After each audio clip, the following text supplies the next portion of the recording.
Slam Sector contains levels of brain rot that may be harmful or traumatizing to some audiences. Viewer discretion is advised. So, I forgot that I have two different intro cards because we have the brain rot one and then the non-brain rot one. We probably could have done a non-brain rot one on this one because of who we have today. I'll do my can crack. Matt's not on screen. Ashton probably doesn't have a can because he joined us in the last... It's already open. Joined us in the last 10 minutes. Yeah. Hey, so today we've got kind of a weird one. I went on a soapbox. I went on a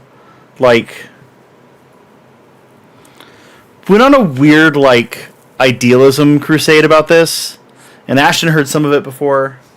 Ryan heard some of it before, and that's why he's not here. He's like, you know what, I can't abide by this. I don't agree. Actually, he just started disagreeing with me out of hand before he heard the argument, so that's another thing. But I think it's because he assumes whenever we say we're going to do soapbox stuff, it's usually going to be me, Matt, and Jordan bitching and moaning for an hour, and that's not what this is. If they just gave me D12s, I would stop all bitching and moaning about the rest of the game. Ashton, what was it you told me before this you wanted about tanks? Oh, I want them to be able to drive through buildings. Yeah. I think Matt's heard that rumor for years. So today, what we're gonna do, we're gonna talk a little bit about Psychic Awakening. I think Psychic Awakening is far enough away where we don't have to talk about it super in depth. We're gonna talk about Arcs of Omen. Then we're gonna talk about the current Crusade stuff I don't want to say Crusade stuff, but the event book.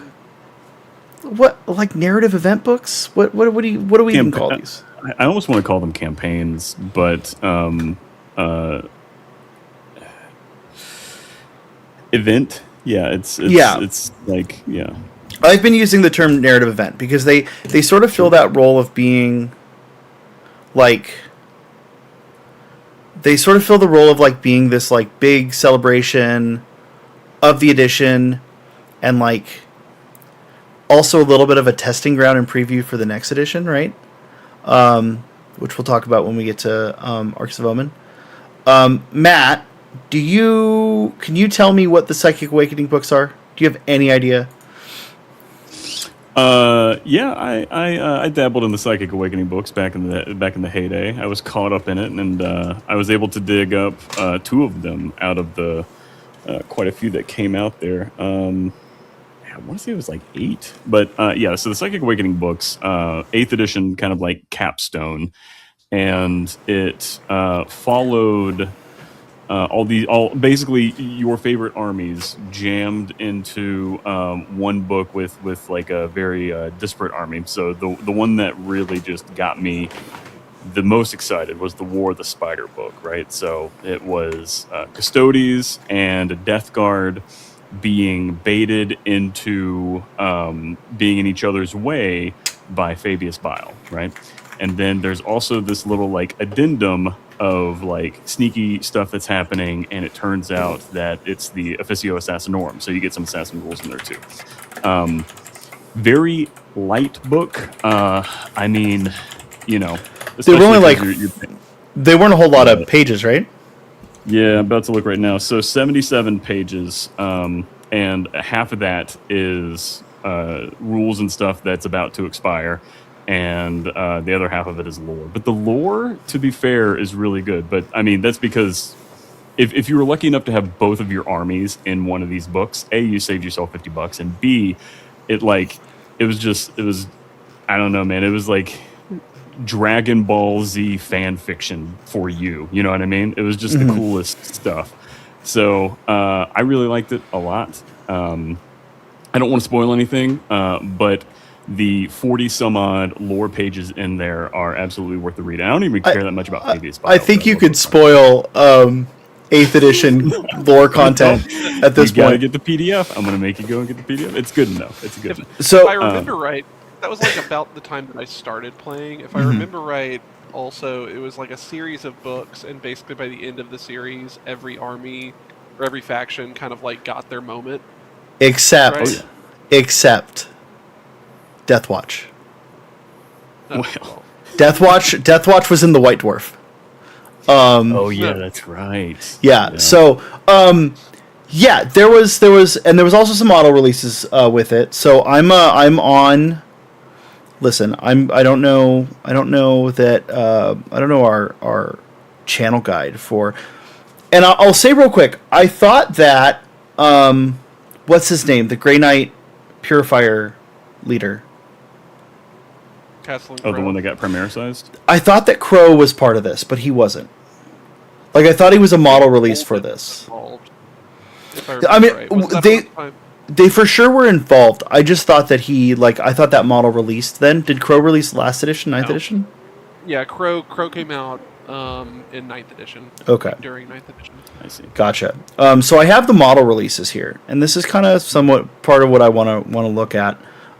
Forgive me, we're on someone else's website that we're not sponsored by this website. We don't particularly have opinions on them, but the model releases were Jane Czar, Mephiston,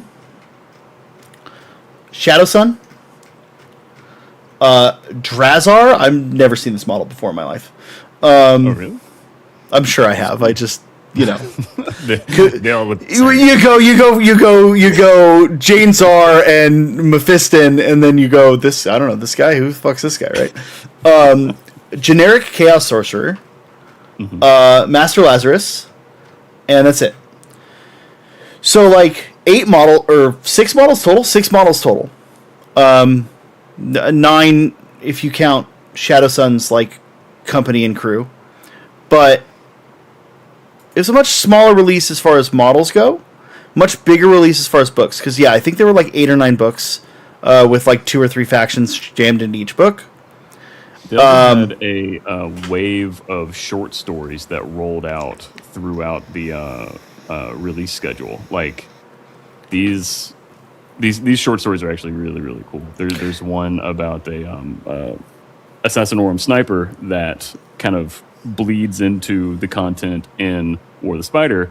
That also I won't spoil for you. You guys. Well, I was just say I do remember that these books did a good job of like linking together. They did a good job of signaling, hey, we're now in the 42nd millennium, not the 41st. They did a good job of progressing the story forward, because the whole idea, like part of the Emperor's plan, is that humans are going to go through a psychic awakening. I don't think he intended on the Eye of Terror being the source of that, right? What these books didn't really have was a ton of campaign content, right? So there was some like missions in there, but I don't remember like alternate ways of play, if I'm not mistaken. Right now, there is a funky like assassin thing where you use all of the assassins in this one, but it's pretty bare bones. It's really just like kind of like, you know, each army kind of got its own little mission, almost like what you see in the AOS books. Yeah, right. Yeah. Chat wants to know who replaced Matt with AI. Listen, Matt had a child, and he really let himself go after that, so he doesn't want to be on camera. Right. Brain in a jar at this point, basically. No, Matt's camera died like months ago, and no one's urged him to get a new one yet. Even though I think I have a spare somewhere. Almost probably over a year ago at this point, I think Matt's camera died. Yeah, Ashton, I didn't start very long before this. Like, I also started a little bit before this, but enough time where like I remember this being a release as opposed to like releasing when I started. But I started midway through 8th, so like I got just the tail end of this, I was in for the start of this, but like didn't have the same grasp on it yet. Yeah, I started playing shortly after Matt and Ryan started playing again. Which I have a feeling was driven by the Astartes animation and the story actually starting to move forward. Yeah. With women coming back and Cadia and all of that. The Shadow Spear box. I remember my jumping in by like the box editions, and the Shadow Spear box is what got me, and I dragged Ryan kicking and screaming into the store to spend money on Games Workshop plastic. What was that? That wasn't the edition launch box, right? No. It was it was about halfway through. It was part of a refresh. They did a really weird staggered refresh of Chaos models, and this was like the second half of a first pass of refreshing Legionnaires, and it was like the tactical Phobos drop and some Legionnaires coming out. It's where the Venom Crawler came from too, stuff like that. And that was the only way to get the medic infiltrator for a long time. Maybe, yeah. Because it's not in the box. It's also the only way to get suppressors for, I think, basically like rechops of that box. Yeah. Shadow Spear is the only way to get suppressors. That's why I love them so much, because it was like the biggest gun on the stealthy boys that had jump packs to also move around and stuff. They're a whole bag of mess. So yeah, like Arcs, Psychic Awakening was fine. We're gonna move to Arcs of Omen. So Arcs of Omen had 5 books, if I'm remembering correctly. I'm like trying to look this up and see it properly, but hey, who the fuck knows? Angron, Abaddon,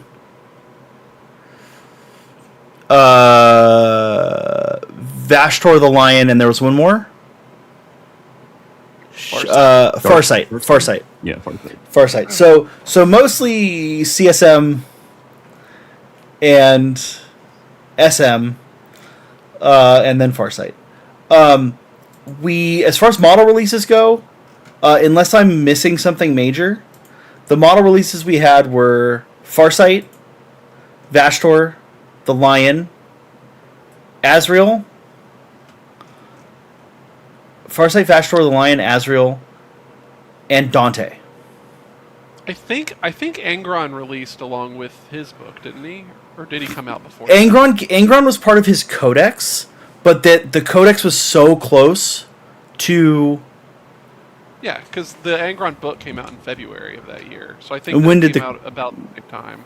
Yeah, the codex probably came out around the same time, but I consider that a codex release and not a psychic, or not a right, because if there was I think there was like a month or two gap between them. Like people were already running around with Angron and like. Oh, okay. Was he not in the codex then? No, he was in the codex. Oh, okay. You're saying he released with the codex and then this came out about a month later. That's how I remember. Because it was one of the last 9th books. Yeah, it was the last 9th book. That and Guard, I think. Yeah. The model came out a month before that Angron book. Okay. Yeah, and then the Angron book introduced boarding actions. Yeah. Which this is where we're going to talk about more ways to play. Boarding actions is a really cool way to play that I think Jordan and I bounced off of it pretty hard. I'd be curious to try it again in a different format and setting. But you guys enjoyed it last edition, but Jordan and I did not enjoy the updated rules for it this edition when we played it. But there was there's a couple things with Psychic Awakening that I want to talk about. It's only what was that, 7 models again? It wasn't a whole lot of models. Sure. It wasn't big giant it wasn't a big giant campaign thing. It was the boarding action rules, and then again there was a few alternate missions here and there that were narrative focused. But there's no new army refreshes. There's no new factions, no new sub factions. I think Vashtor got a detachment. I think no, because there weren't detachments yet. Yeah, so no, Vashtor got something, I'm sure, but I don't know. Are you talking about Psychic Awakening or no, Arcs. Okay. I think that mechanically their focus was very heavily on boarding actions just Yeah. because the reset was about to happen. Right, which is why it's strange that this time they didn't index reset basically. Yeah. There's no point releasing detachments and things. Right? Correct. You know? Now, the one thing we did get along with these books was we got new rules on how to build your units. We got the free war gear. Right? Did we? Yeah. It's been a hot minute. Yeah, Especially- free- It's hard for my brain to go pre-index. 10th, Yeah, 10th edition index. so we did get free war gear with ARCs. I don't remember to what Okay. extent, but there was like free war gear, and they removed force org charts, sort of. Like, so you still kind of had force org yeah, charts, that but like they like de-emphasized them Okay, yeah. as a little bit of a Yeah, preview. I remember that now. Yeah, as a little bit of a preview to the new edition. Now, I don't remember how 8th did it, but if I remember correctly, 8th also did something. 8th and 9th, there was also something carryover between Psychic and then 9th edition, but I don't remember what that was. But I remember us remarking on it when... Okay, Jordan says he doesn't think War Gear is free. Maybe I'm making that up. Or you know what? I think that I don't know that it was like an official thing. Maybe they just removed some of the points cost for more gear. Because I definitely remember for Death Watch, like before arcs, I had to pay for bolt guns, and then after arcs, I didn't have to pay for bolt guns. So maybe it was like base war gear was now integrated into the cost. Okay. I think for Grey Knight, it was like the new edition was when everything changed because we also like crunched all our melee weapons into just one Nemesis Force. Yeah. Profile. Yeah, that was the God. index that did that, right? That was the indexing of it, yeah, that did all that. Yeah. So throughout 10th edition, then we got 10th edition. I think I will say I think Arcs of Omen was fantastic.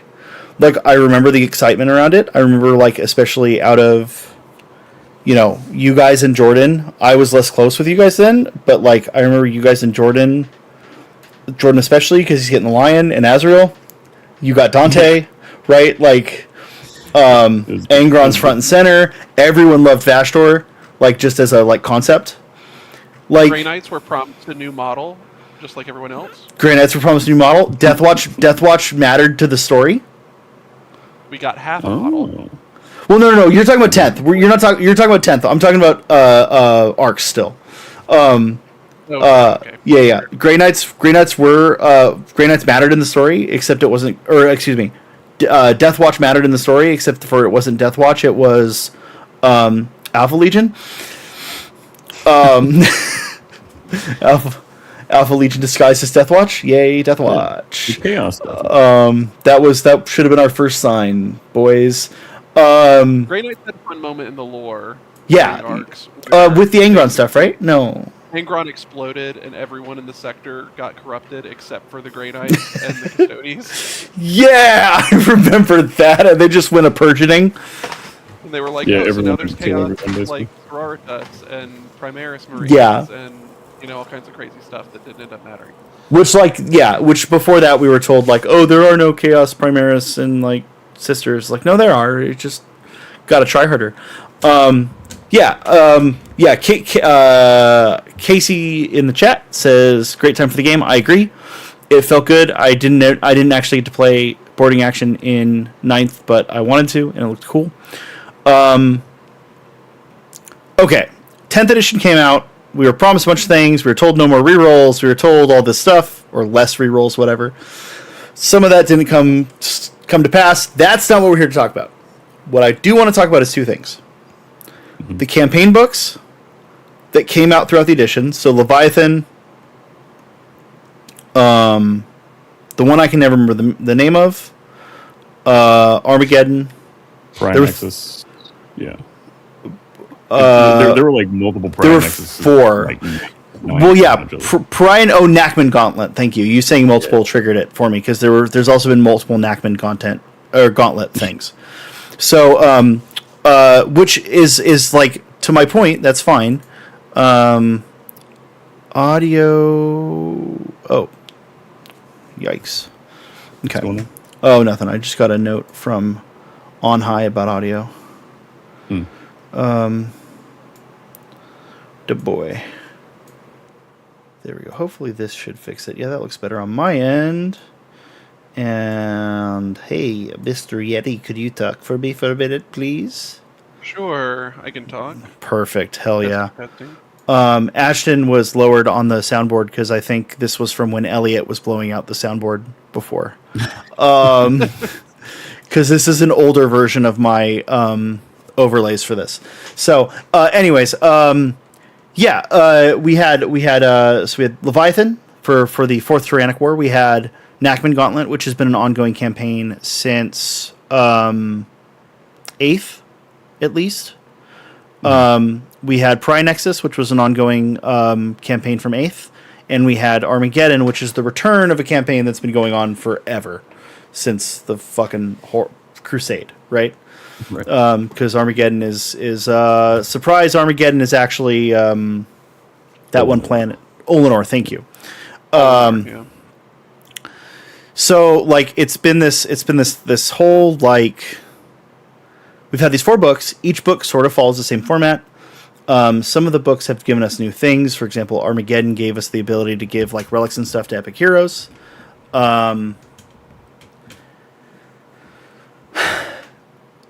We have engaged a little bit with the Crusade stuff, or at least we've tried. Yeah. I think ultimately the Crusade stuff is a bit heavy content-wise. I think it gums up things content-wise. We're doing a little bit of a behind-the-scenes Crusade that you could have seen some of the games of on the channel so far. With the Nightfall campaign that we've done, we are due for another one of those, I think, next month. Question mark, fingers crossed.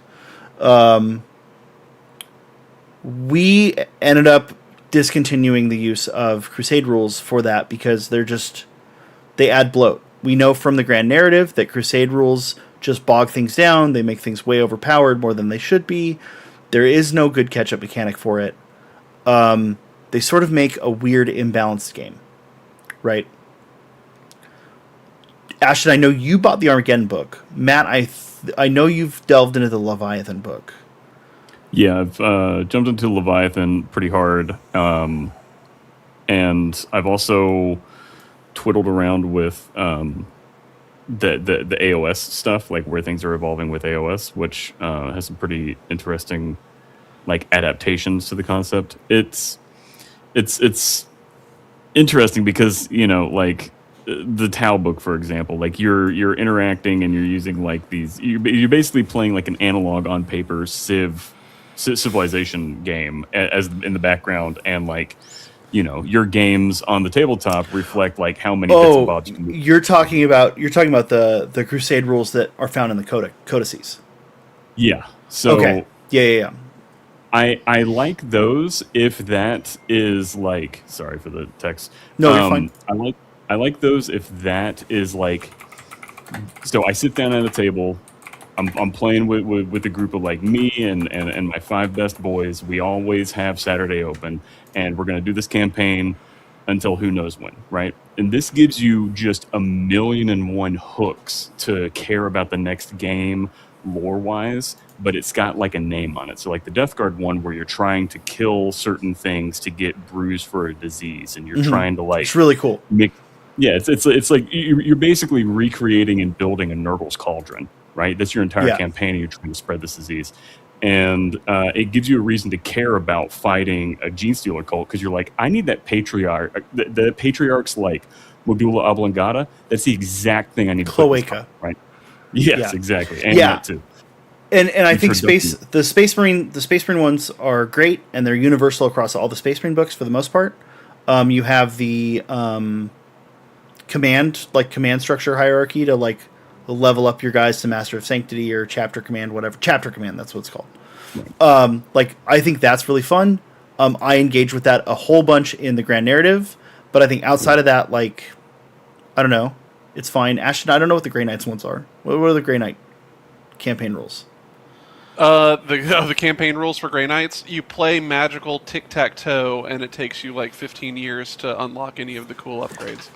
Yeah, that's how the Thousand Suns ones feel too. Thousand Suns, you and pick like a every cult. game, you if you manage to do like the extra difficult objectives in addition to the normal objectives, at the end of the game you get to roll a die and see if you get anything for it. Yeah, so the Cool. Thousand Sun ones are kind of similar. You choose a cult for each of your characters, and then you like advance your characters advance independently, as opposed to you sort of the way it's very juxtaposed to the Space Marine one that you advance like a tracker for your army, and then you give something to a character. Whereas this is like you advance that character individually. You get a separate tracker for each one. Yeah. So My biggest problem with it is that I feel like the Crusade points don't work. Like, I think that I don't understand why they don't just attach point values to the upgrades, yeah. and then like you deal with your character being worth more points because they're more powerful. Yeah, it adds like this whole other layer that's just like I think 40k is already a lot to manage as far as like army building enhancements. Like if you're doing Crusade, you have to build a bigger roster.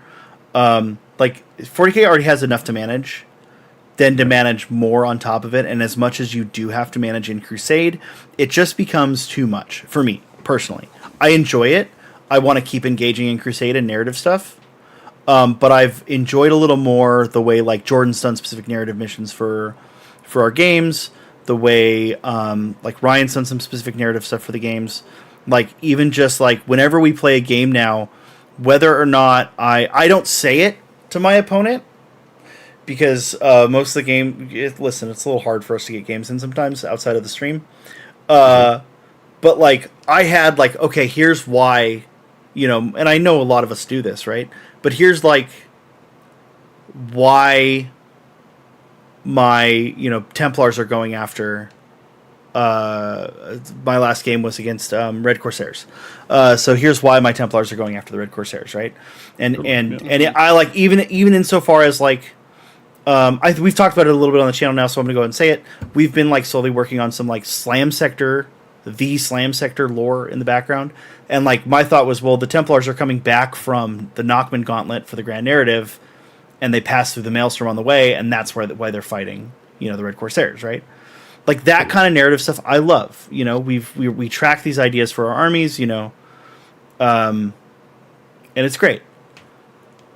The new I just think the Crusade like mechanics would be better as side grades instead of upgrades. Sure. Like because the other big issue is like if one person is playing a bunch of games and somebody else can't play a game but like once a month or something, if that, it makes them not want to do the Crusade because they're like, oh, I can't dedicate to keep up with that. Right.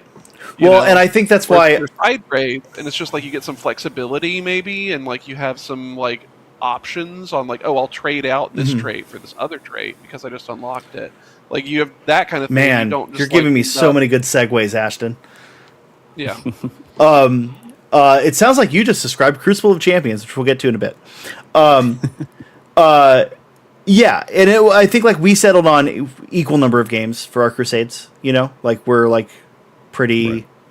And that's one of the reasons we dropped Crusade as well, because us having the one bonus game on the channel changes the math for Crusade points and stuff.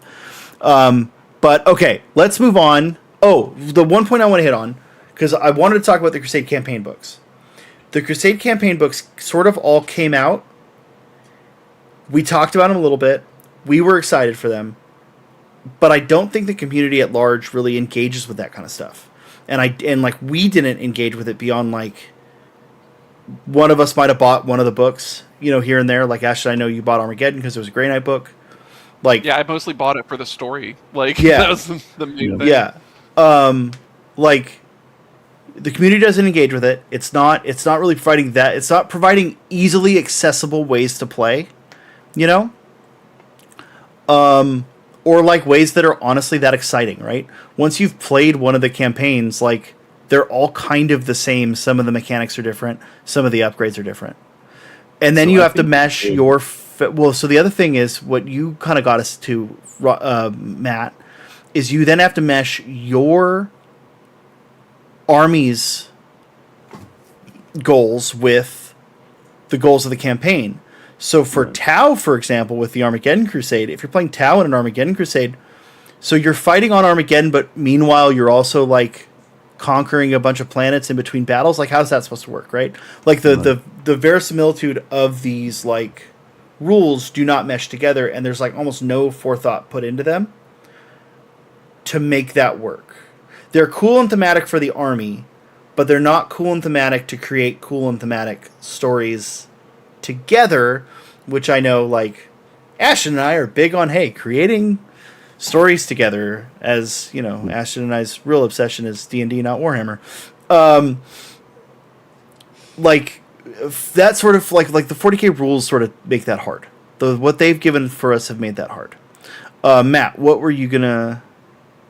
Yeah, so I think they saw some of that coming as they were writing the books, because I want to say it was the third campaign book they dropped. There's ways to play like a 3-player game, like bespoke 3-player rules in one of those. And then I want to say another one has like a planetary assault and siege like modes. So I think basically what they're doing is they're trying to like fish. Hold on, are you getting ahead of yourself and talking about the end of edition stuff? No, I think what they're doing with these modes is they're seeing if like any of these just completely takes off, you know, almost like a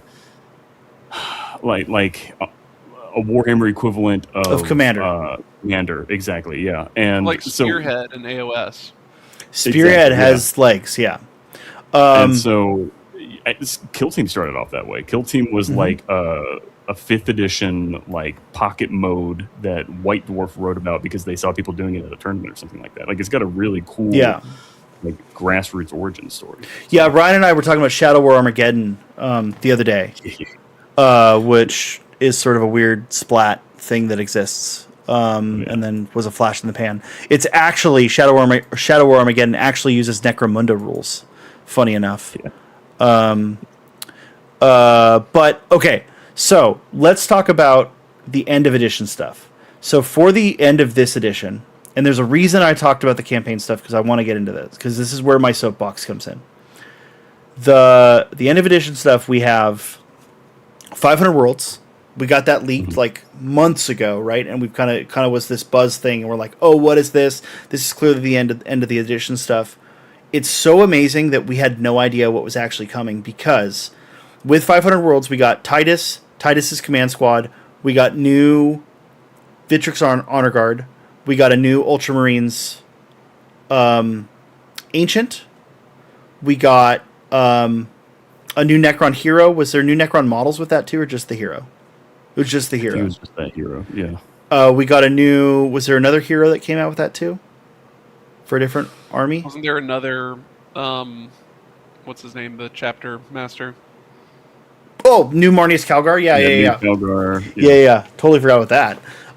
So that alone is already more models than any of the 2 events from the previous edition. Right? And then...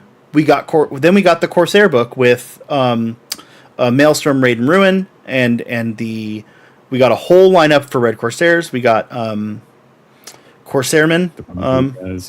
What's Corsairman's name? Melt Face. Long John Silver. New Cato Sicarius also with the Ultramarine stuff. Long John Silver. Huron Blackheart. Huron Blackheart, thank you. Yeah, I sure was. Huron Blackheart, Huron's crew. We got new Raiders. We got a new Red Corsair captain. Plus, we got Prince Uriel. We got a new Corsair character, another Corsair named character. We got Corsair Flyers. Refresh the Corsair Flyers from Rogue Trader. Yeah. We got a whole new Eldar Viper plus the Star Fang. That's a whole brand new vehicle.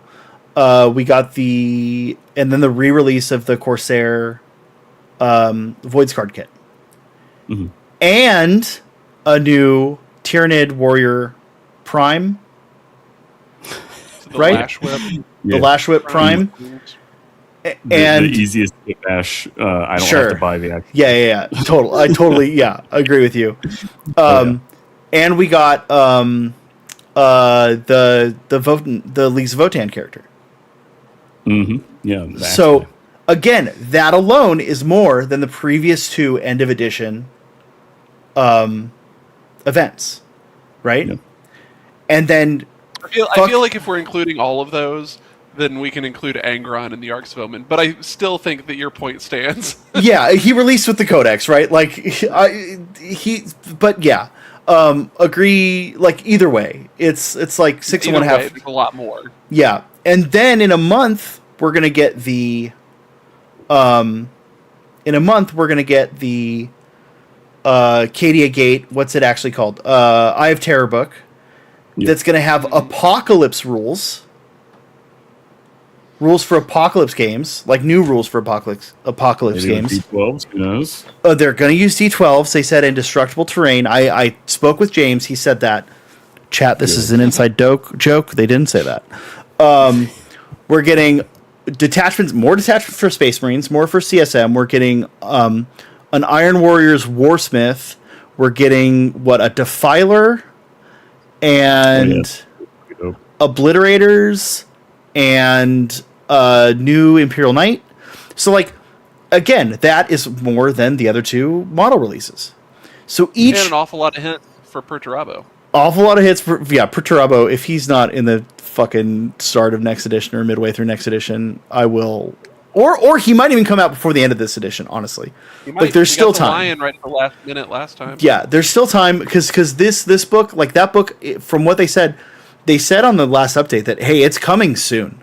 Be on the lookout, because it is coming next week. So I expect that to be next month. So in a 3-month span, we get 3 books. Oh yeah, new AdMech heavies plus the AdMech Magus.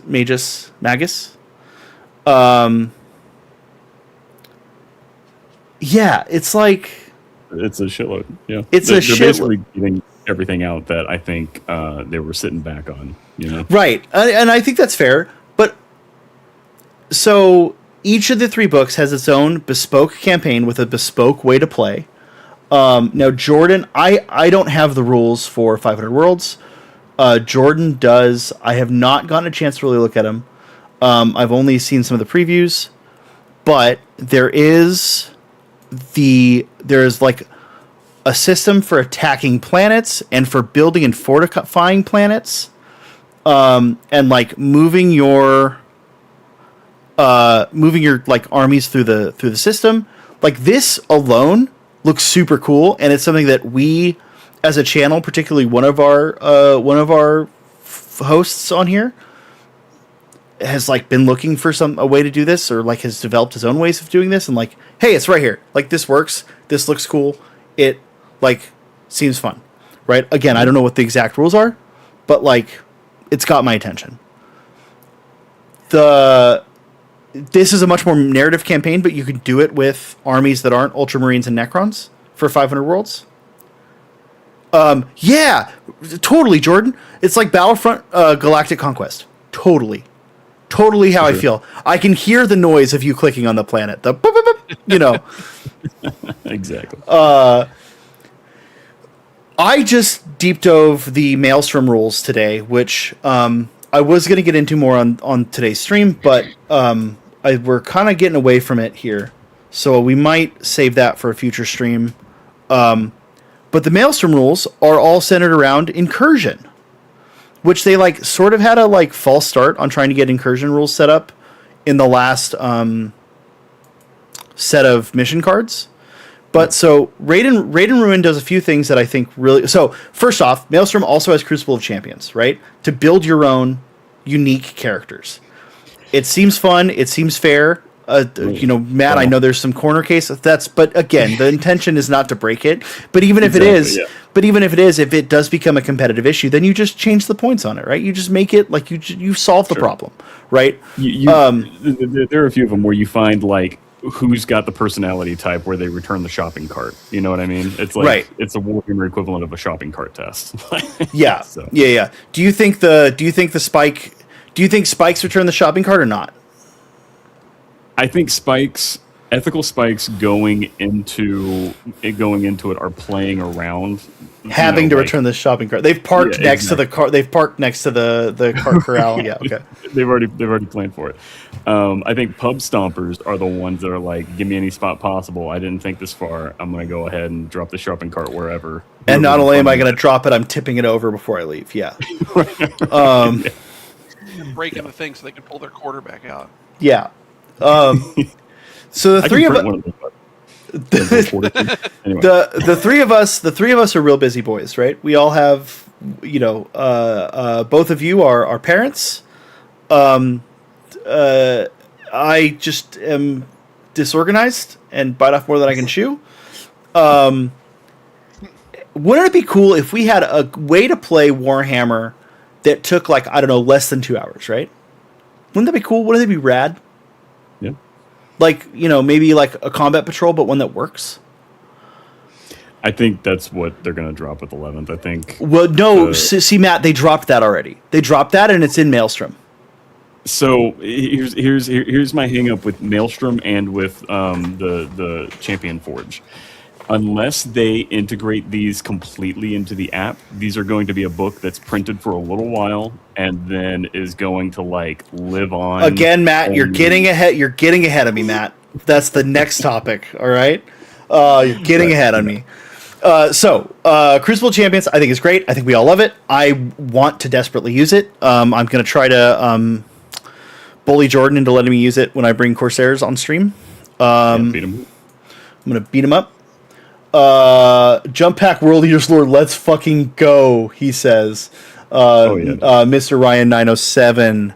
All right, so Crucible Champions, we all know what that is. We're not going to go into that here. It's cool, it's rad, it's great. Do I think Templars and Grey Knights and Deathwatch kind of got shafted on it? Sure. But, whatever. Raid and Rune... I was happy with it. Oh, really? Grey Knights. Okay. Yeah, you just get two... there's two walkers, right? You get a Dreadnought and a Dread Knight, and then one character. Well, no, I would have...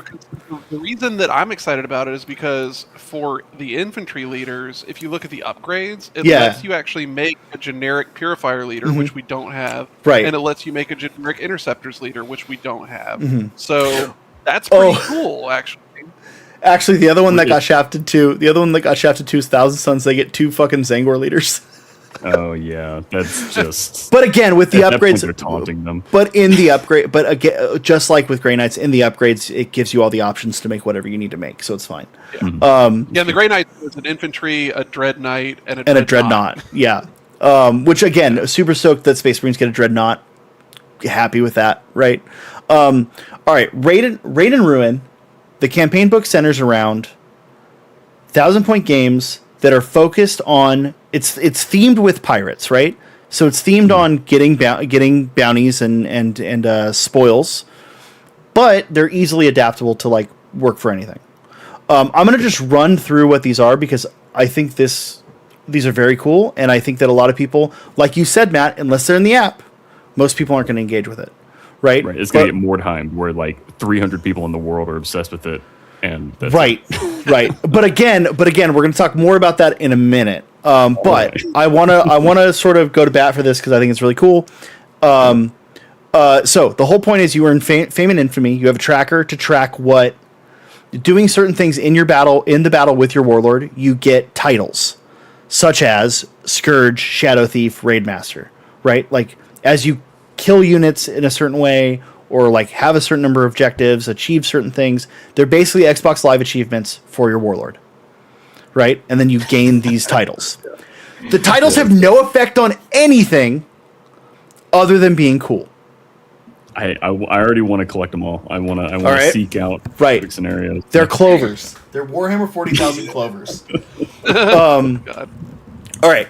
At the end of each Raid and Ruin game, you roll a d6 or 2d6, whatever, some number of d6 for each objective you control, and generate a spoil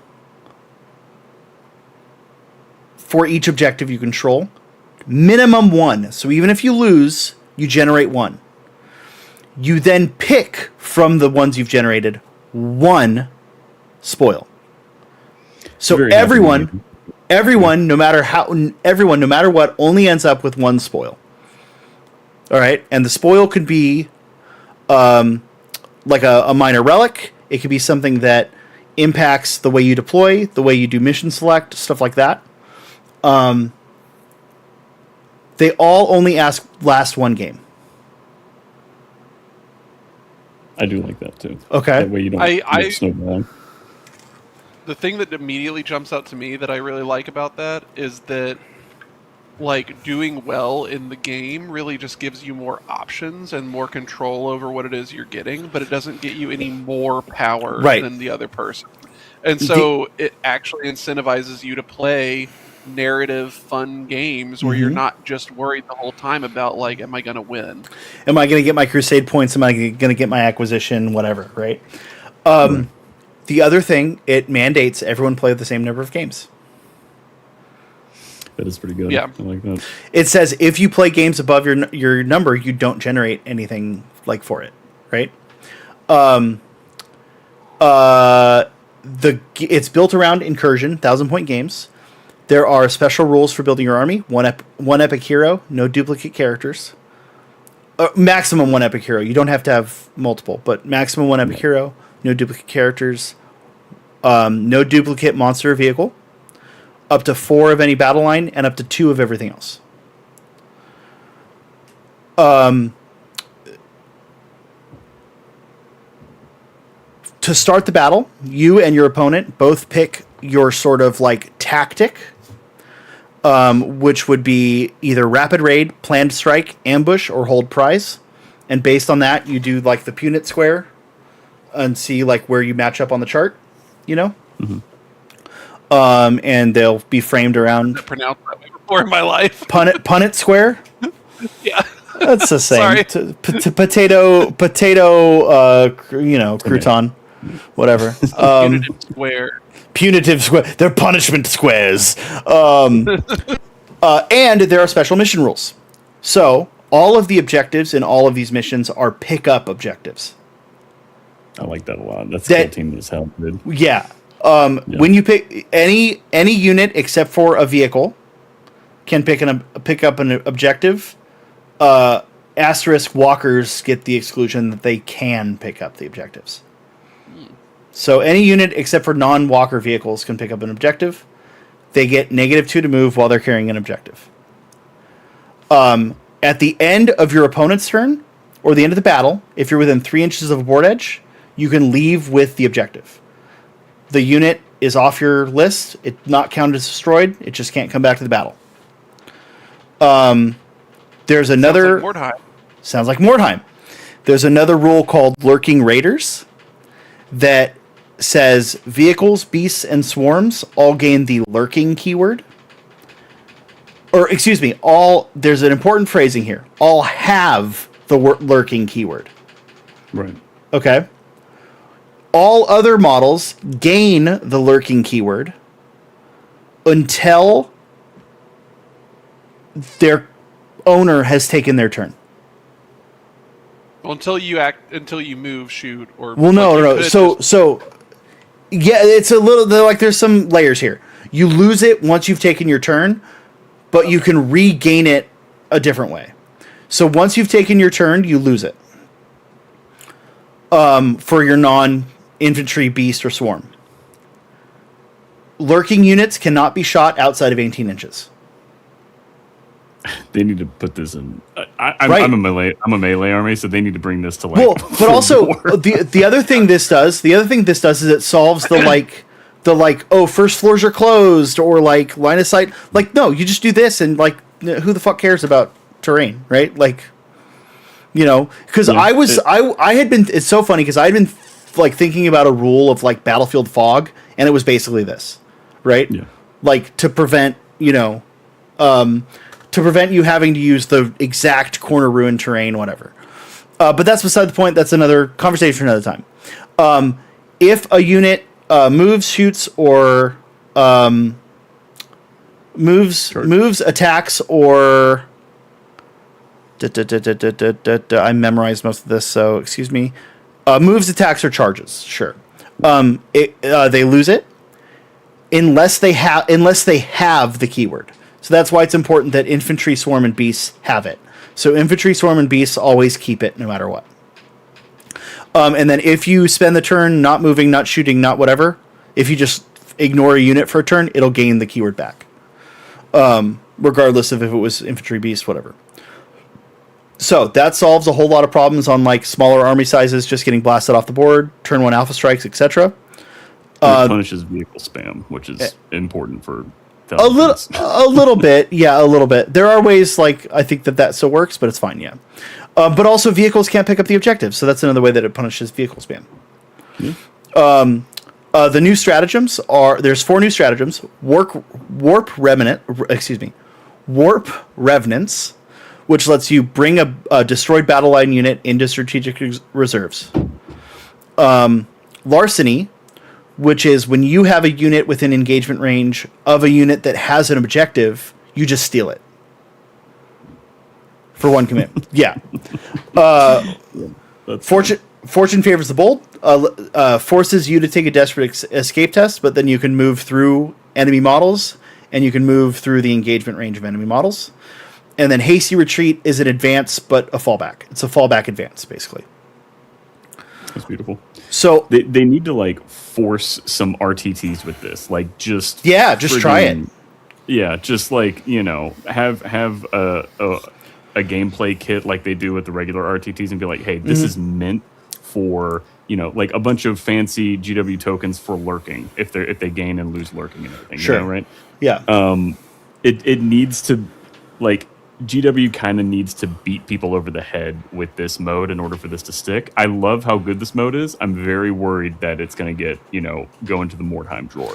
It totally is going to. The other thing this book has that I don't have, I didn't do a full write up on this because I couldn't find the concrete rules. I need to borrow Jordan's book to look at it. Mayhem missions.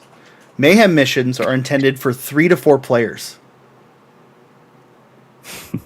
And they have different activation rules. They have parlay stratagems for you to make deals with your opponents, team up against other opponents, whatever. Yeah. So when Jordan and I were talking about this book originally when he got it and he skimmed through it, he's like, oh, this is like a lot. I'm like, well, no. And when I read it last night, I'm like, no, this is 2 sections. The first section makes a lot of sense. The second section, I don't know what it says, so I don't care. First section looks hella fun, right? And then next month we're getting Apocalypse rules. So when am I going to have time to play all these games, plus normal games of 40k that I want to play, plus my 500 Worlds campaign that I started last month when the book came out, right? Yeah. So this is my pitch, and Matt, this solves your question of hey, if these just get forgotten, they get forgotten. Yeah. If they preview these rules properly, which I don't think they currently do, I think Warhammer community needs to do a better job of previewing these rules and showing off these rules, because they're awesome. Both this and the 500 Worlds, and when the Apocalypse games come out, I think they need to do a better job of selling us on the rules and not just letting leaks do the fucking job with Crucible of Champions, right? Sell us on the damn rules. Well, I think that largely boils down to the fact that they sell the rules. The actual game rules are part of the book that they want money for. I really wish that they kind of separated the. But here's the thing: you can release if you release 70% of these rules and don't release the missions. Mm-hmm. Then I still have to buy the book to get the chapter approved type thing that people have to buy to actually play it. Right. Yeah. So my pitch is that these kind of books need to replace the campaign books. They need books like this to replace the campaign books because they released that Boarding Actions book. Matt, I know you bought it. I sure did. A few of us played it once, and then we didn't give a shit because it's not that interesting. It also takes forever to set up, dude. It's like IKEA furniture assembling to set up the board, and then you're like, cool. All right, setting up took longer than the game. I guess I'll pack it up. Well, Ashton and I have a really good solution for that. We'll show you later. Yeah, I just like. Yeah, I kind of have already gone through this once today, but like my soapbox is the other thing these do really well is they're pushing the story forward in a good way. They're making us give a fuck about what's going on. They're giving us a snapshot into the galaxy. We have these 8 different war zones going on right now, right? We have I'm going to just run through them as quick as I can. Leviathan, fourth Tyrannic War. Mm-hmm. We have the Nachman Gauntlet. We have Armageddon, which is an ongoing thing. Armageddon never stopped being a battleground after the Third War. It's been a battleground since. Like, that's, what it is. Pariah Nexus. We have... now we have 500 Worlds. We have the Maelstrom, which glad to see that back. And there's, like, talk of the Maelstrom Warders coming back, which is great. We have the Eye of Terror, which, again, never stopped being a war zone. And I think there's one more that I can't think of, which makes... It's more kill. No, Nachman is Chalnath, isn't it? Oh, is it really? Yeah, I think Nachman Gauntlet is in Chalnath. Oh, okay. I could be mistaken. So chat if you know, correct me. But I think Nachman Gauntlet and Chalnath are the same thing. If you just use this style book that have really interesting ways of play, really cool things like the Crucible of Champions, like, and you sell us on them, and you put them in the app, because Spearhead's in the app. All the Spearhead shit's in the app. Some of the combat patrols in the app. All the Spearhead shit's in the app. That's awesome. Like, and let me buy the fucking rules digitally. Also, there's that, right? But so like that's kind of just my big soapbox is like these do such a better job, and releasing them in this way means no one's gonna have time to play them, and they will just get forgotten, just like Boarding Actions did last edition. Right? Yeah, that's really sad. Because they said, oh, Boarding Actions will be supported, and then like we looked at the rules and they weren't supported. Like the rules didn't work. They did like an addendum PDF that was like, here, connect the dots, and you can kind of see the shape that they're going for. Yeah. And then like, you mean I got to fill in the gaps with just goodwill and agreeing with my opponent when we hit this contradiction in the game? Great. Okay. Mm-hmm. So yeah, Boarding Actions. It was a beautiful thing that I think got, it came into this world, it got enjoyed by 10% of the population, and then it got smoked, and then the smoked remains are going into the stew that I think they're learning lessons and bringing it into this. This mode. And I mean, maybe that's the fate for this one too. I really hope not, but you got to make it to where like, It's got to have toggleable stuff going on in the app. Like I need to be able to build my Crucible dude, beep bop boop, like I'm building a friggin' Devastator unit, right? Yeah. That example, because Devastators are probably gonna get Legends, but you know what I mean. I want to see these things be supported, especially 1,000-point games, because, like, dude, the kits are getting so fucking expensive. Hell yeah, dude. Really, it's got to be like. Yeah. I almost wouldn't be mad at the prices if the end goal was 1,000 points. It kind of makes sense. You know what I mean? It's like a Redemptor Dreadnought. I mean, 250 points. That's a quarter of my army. Beautiful. That's like Rogue Trader shit, right? Yeah. If it weren't for the fact that like Jordo gave me a fucking sprue of Rangers and a sprue of Shroudrunners, like I wouldn't be able to play fucking Corsairs next month. That's crazy, right? Like, the cost. Just like time is the other big thing. The time to build, the time to paint, the time to play. Yeah. Well, no, the time to play. Like 1,000-point game is just such a more tackleable thing for people that don't have an entire day to dedicate to playing Warhammer. Yeah. Totally. And so yeah, I don't think. Sorry, one more thing I want to do about Crusade. So Crusade, I love it, but it is too many fiddly bits. Your codex rules on top, like we just talked about all this stuff. It needs like a D&D Beyond thing where you can just like, this is my Crusade force, and you're just pushing buttons and all the stuff that's integrated is coming in. You're like, are you playing this campaign or not? It's almost like Administratum, but like actually supported instead of, you know, needing to donate to. Yeah, Administratum's all fine and good. I don't know how they get away with that, honestly. Like, I mean, they're kind of in cahoots. Like it's an ESPN situation. It's fine. Oh boy, I just watched a long video on ESPN and the death of media. Oh, from my boy Drew Gooden. Yeah. Dude, I watched the same thing. That's why I'm fired up about it. Yeah. Hey, you know what? Next week, Matt Jordan and I are going to talk about ESPN and the downfall of sports media. Okay, so tune in for that. No, but yeah, I just like you know. And I'm excited. Hey, I've never played Spearhead. Did you know that? I've never played Spearhead. I hate that. I need to change that about you immediately. Well, I'm changing it. I'm playing Spearhead Sunday, so it's fine. It's really quick. I like what's here. I like both these like campaign things. They both look fun. I'm excited for Apocalypse because I would love to bring 3,000 points of Templars to the board, right. Or 4,000 points of Templars plus Deathwatch. Right? Like, oh yeah, that'd be sick. Right?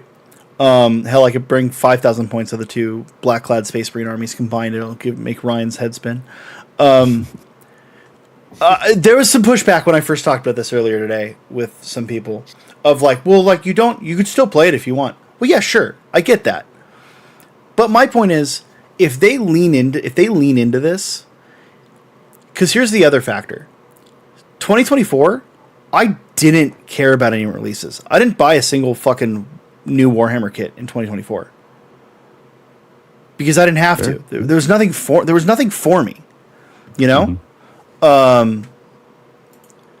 There was nothing for me, and like depending on your armies and depending on the release schedule, if there's nothing for you, you're not a customer for that year. And I understand they make a whole bunch of money in this span, right? Like selling all these books and launching all this shit at once. Yeah. But I wasn't a GW customer in 2024. I could have just like spent all my money on something else and been fine. I have 2,000 point armies. Like I don't need more than that. You know? If you stagger release these in a way that keeps the hype train chugging and keeps like the engagement chugging, and you lean back into these big narrative swings like we had in 7th and even 8th we had, you know? Yeah. I don't see how that's bad for the game. Am I wrong? Am I off base here? Chat, am I wrong on this? Because if I'm wrong, I accept it. But I just feel like if you support this stuff, it's good for the game overall, you know? Oh yeah. I think that they need to kind of find a little bit of a middle ground between like the old chapter approved books and the Crusade books. Like having a little bit more meat to the actual,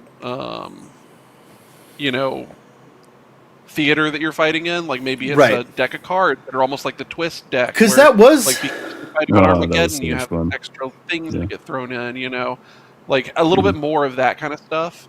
And if that was happening more regularly throughout the edition, I think that would give people that like know their codex isn't coming out until the last year of the edition or whatever, something to kind of like chew on a little bit as the edition is going, you know? It's One Speed Wonder says you're on Slam Sector. You're wrong one way or another. Yeah, fair. If I remember correctly, Chapter Approved had a lot of that stuff in it. Like it had bonus rules, here and there. But a lot of the things that they came up with ended up getting thrown out because people didn't like them on a people didn't engage level, with it. Like and stuff, you know. Yeah, and like I remember at some point they released like terrain cards with one of the chapter approves, like with different terrain rules. And that's a whole other conversation, right?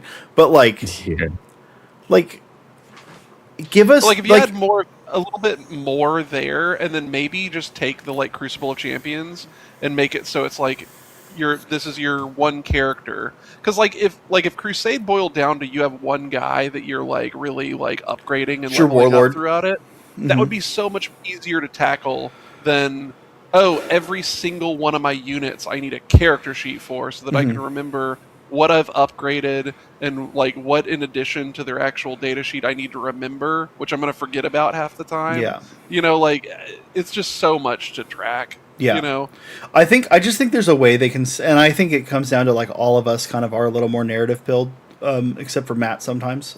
I mean, I guess Jordan and I sometimes verge into like a little bit of spiky, but yeah. I enjoy both tenets. You know. As you become a dad, you've slowly become more and more of a grognard, which is cool to see. It's interesting. It's weird. It's strange. You're like, hey, let's play some Spearhead or some, I don't know. You pitched some game the other day that I'm like, what? Who is this man? What are we talking about? Oh man, yeah. Anyways, if you want to see some Spearhead, Monday, these little guys are coming on the table. I believe it is Seraphon versus Flesh Eater Courts, but it might be Seraphon versus Swamp Orcs. I'm not 100% sure. So that will be Monday, and then Wednesday we'll have another After Dark. Like I said, we will either be talking about the downfall of ESPN, or if Jordan vetoes that, we will probably be talking about. We'll probably be doing actually some comparisons between Spearhead and Combat Patrol, and potentially looking at the Maelstrom stuff with that. I can't talk much more about the schedule after that because it's a little bit in flux.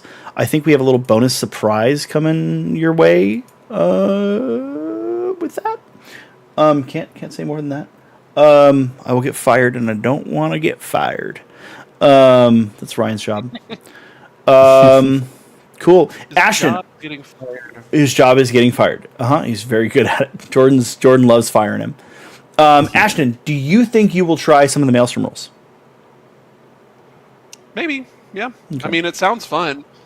Like those 1,000-point games and actually having some additional rules, especially for like building your force. I really like that they have just added some additional tweaks to how you actually like the rule of 3 being changed to like the sort of bespoke 1,000-point version of that.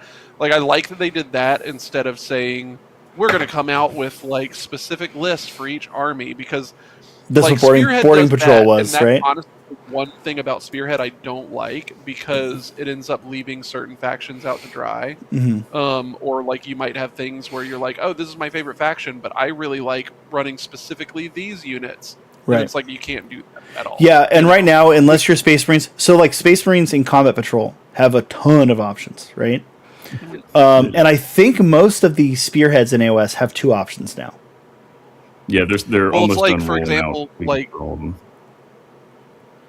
like Blades of Corn doesn't have a Spearhead for demons. It's all mortals. So I have Corn demons, so I can't really do Blades of Corn Spearhead unless I want to proxy things, which is just kind of not sure. That's not what you want. Yeah. Like similarly in Kill Team, Grey Knights don't have a Kill Team. Oh right, yeah. I mean, so, listen. I hate to say it, but Grey Knights could be Angels of Death, and it would probably be a pretty fun way to play Grey Knights. But I agree, it'd be cool. It'd be good to have like an actual Grey Knights one. Deathwatch didn't until like fucking 3 months ago. And that which is crazy. And you would think the poster boys of Kill Team, basically. Yeah, the poster boys of Kill Team didn't have a fucking Kill Team. What the hell? Yeah, I agree. Like for Lizards, right? I want to play Seraphon Cavalry. Like that's the 2,000-point army I want to build. There's no Spearhead for me for that, right? Like that's not. Yeah. So all that to say, I'm happy that Maelstrom stuff isn't like that, and that they basically just added some additional, guardrails, so that people aren't bringing super skewed lists and just like throwing everything, out of whack. It honestly, if it replaced Combat Patrol, I'd be okay. Like I like the rules enough reading them to like if it replaced Combat Patrol, and you released battle forces for it, big old thumbs up for me. Like, it looks good, you know? Yeah, it'd be dope. So, anyways, Matt, how about you? Are you going to try to start cramming some 500 Worlds games?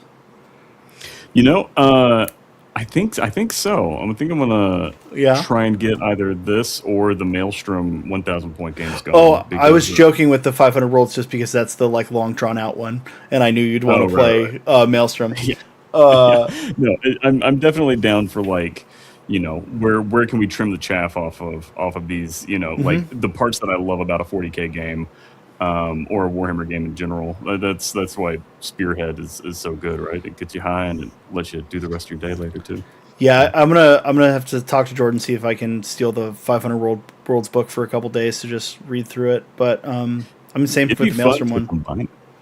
I was thinking that. Campaign with that, and then you're like, oh shit, maybe it's enough moving parts to get me through, and we're not having to do these like 4-hour games on top of it. Yeah, you can do the like tactical, like the planetary map from 500 Worlds, but the like games of, whatever. Anyways, we got to get rolling. We're running late here. Tune in Monday for AOS Spearhead. See if I've made a huge mistake spending as much money as I have on lizards. Or if I'm quitting 40K to play AOS, which is... Hey, if you end up regretting it, you can just like put elves on top of them and play Exodites when they inevitably get released. Listen, I have a plan for... because Corsairs have some Exodites in there. I have a plan for using one of the Agrodon Lancers to make one of the jet bikes.